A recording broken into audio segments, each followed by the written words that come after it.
Hey guys, welcome to the video. Today I just have the first Yu-Gi-Oh mail opening of the year. It's not super exciting, but there is some interesting kind of talking points in this. We got some retro classic stuff, which is actually Korean, and we have a bundle of modern stuff, which is kind of interesting.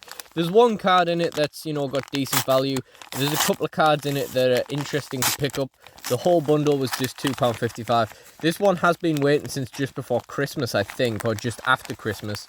But like I say, it's not super interesting, although we do definitely need to get that one card listed. And then there's a few things I want to ferry out to people at the weekend when I finally go to locals for the first time this year. So, in this first one, this was about £2.55, I think. I think it was £1 bid, £1.55 postage. And like I say, there's some interesting stuff in it. So, let's just dig in and get into it. So, first of all, we've got Scareclaw Splash. Oh dear. Scareclaw Arrival. We got a secret rare tuning from this year's Megatins, which I actually haven't pulled yet out of 3 sets of the Megatins.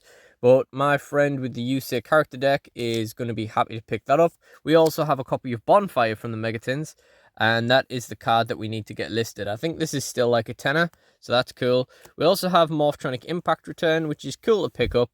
I am a Morphtronic guy and I only have 1 copy of it, and I never did put together the deck after the support came out. But, it doesn't hurt to have more copies of stuff. Right, for Patchwork, it's a good card to have around. We got Ritual Beast Inheritance. We got a Void Imagination and the alternate art of Void Imagination, which is kind of cool because I actually do still have some Infernoid stuff from my Terminal Revenge boxes, so I could probably whip up a small bundle there. And the last thing here, another character deck card for someone else. It's Dragon Nails.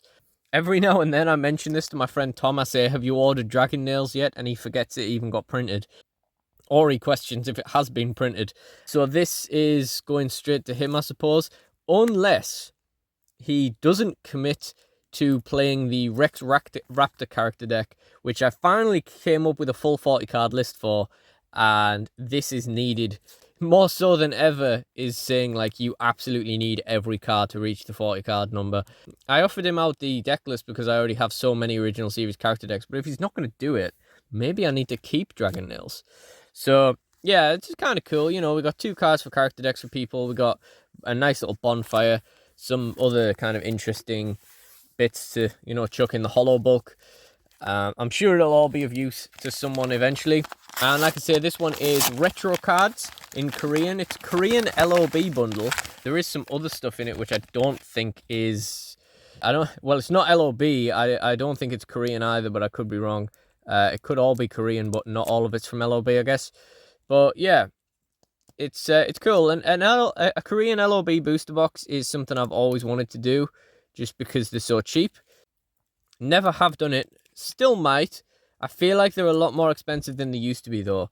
So that might put me off because I'm really tight and I don't like spending money on things when I could have got it cheaper. So, first of all, we have a nice super rare Cursed Dragon. I actually have 2 English ones of this. One on Card Market, one in my collection. But still, really cool to see. I think there's an interesting allure about the Korean versions of these cards as well. We've got a MRD Heavy Storm. That could be useful in a character deck, to be honest, if you find a character that played Heavy Storm. It's a very straightforward effect. We got the Korean Black Illusion Ritual. This was one I thought I needed to get a ultra rare Black Illusion Ritual for my Pegasus character deck. And it turns out I already had one in my classic card collection from a bundle of old cards someone just gave me years ago. So that was really cool to not have to order that in. Let's see what we're looking at here. Oh, it looks like the non-early stuff is still Korean because the YZ Tank Dragon is still in Korean. Oh, that's fine. If you haven't checked out my last mail opening, please do, because there's a lot of this cool stuff in there. And I'm thinking that I might make these super rare ones. I might put the super rare XYZ cards in Kaiba and keep the rare ones in Chaz, since his entire extra deck is rare by pure coincidence. But yeah, I thought I might do that. And this obviously can just be a placeholder. We got the super rare X-Head Cannon. About time. Never had this one before. Never had it in English, never had it in Korean. Really cool. We got the Z Metal Tank. And we got the White Dragon head. Okay, I didn't remember that all 3 parts were there.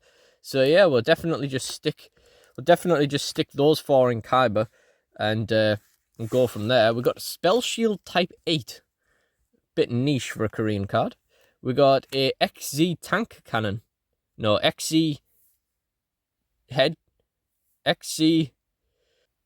Yeah, Tank Cannon, I was right. XZ Tank Cannon, I was right. Yeah, that's cool. And we got a Super Rare Sanger of the Thunder as well, which is pretty cool. All in really good condition, which is always nice to see. Again, not a super lot of value in there, but we can, like I say, we can pop these in the Kyber character deck, which is pretty cool. The effects are fairly straightforward on the fusions, so it's easy to remember. And I never use the actual effect of Z Metal Tank or White Dragon Head, especially now that I have these other pieces, so you can just merge them into one of these instead. So yeah, that's cool. Again, wasn't a super expensive bundle, but you gotta figure I'll be able to get a few pounds for the random hollows and stuff. Collectors and etc. would probably be kind of interested in, and if not, it's kind of interesting to stick in a binder. But that is everything for the first Yu-Gi-Oh mail opening of the year. So if you enjoyed this one, please do like, comment and subscribe. Check out the DSW Tabletop playlist in the end screen for more, and for other Yu-Gi-Oh content and other card game content, in fact. And I really do appreciate you guys joining me, so thank you all for watching, and goodbye.